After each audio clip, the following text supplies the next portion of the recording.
இன்றைக்கி ஏதோ பெரிய எவிக்டடாமே அது யார் அப்படின்னு சொல்லி கேட்குறீங்க. யாருமே எவிக்டட் கிடையாதுங்க. இப்போ வரைக்கும் யாரையும் எவிக்ட் பண்ணணுங்கிற பிளானில் இல்லை. அப்படி சப்போஸ் எவிக்ட் பண்ணாலும் அது சாண்ட்ரா தான். அது 99% அதுக்கு சான்சஸ் இல்லை. ஏன்னா வந்து வெறுமனே 5 கண்டஸ்டன்ஸ் தானே இருக்காங்க. அந்த கண்டஸ்டன்ஸோடு அப்படி போயிடுவாங்க. மணி பாக்ஸும் ஒருத்தர் எடுத்துகிட்டு போயாச்சு. அதனால் மேக்ஸிமம் எவிக்ஷன் கிடையாது. இருந்தாலும் அது சாண்ட்ரா தான் ஆவாங்க. அதுக்கப்புறமா என்னென்னா, இன்றைக்கி வியானாக்கு மட்டும் சரியான ஒரு ரோஸ்ட் இருக்குது போல இருக்குது. ஏன்னா வியானா நிறைய அவுட் சைட் இன்ஃபர்மேஷன் ஷேர் பண்ணியிருக்காங்க. தமிழ் கிளிட்ஸோட அன்அஃபிஷியல் ஓட்டிங் அந்த ஆர்டர் வரைக்கும் ஷேர் பண்ணியிருக்காங்க.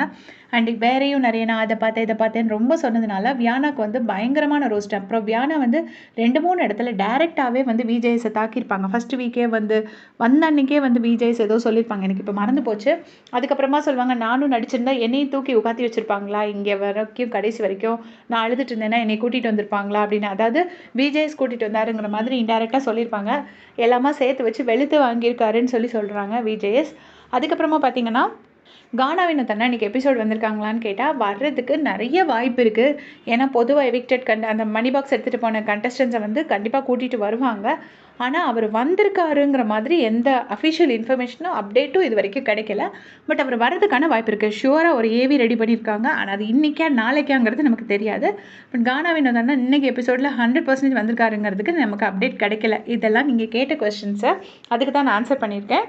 அண்ட் திவ்யாவுக்கு ரோஸ்ட் இருக்கா அப்படின்னா, என்னை பொறுத்தளவில் இன்றைக்கி அவர் திவ்யாவை ரோஸ்ட் பண்ண மாட்டார். ஏன் மாட்டார்னா, கண்டிப்பாக வந்து இந்த மாதிரி இப்போ திவ்யாவுக்கு வந்து விஜேஎஸ் வந்து ரொம்ப எகெயின்ஸ்டாக போகிறாரு அப்படிங்கிற நியூஸ் வந்து கொஞ்சம் நல்லாவே வைரல் ஆகிடுச்சு. ஸோ டெஃபினட்டாக இன்றைக்கும் அதை பண்ண மாட்டார். எப்பயுமே அவருக்கு வந்து தொடர்ந்து ஒரு விமர்சனம் கிடைக்கும்போது, ஒரு 3-4 வாரமாக தொடர்ந்து ஒரு விமர்சனம் கிடைக்கும்போது அடுத்த வீக் அதை சேஞ்ச் பண்ண ட்ரை பண்ணுவார்.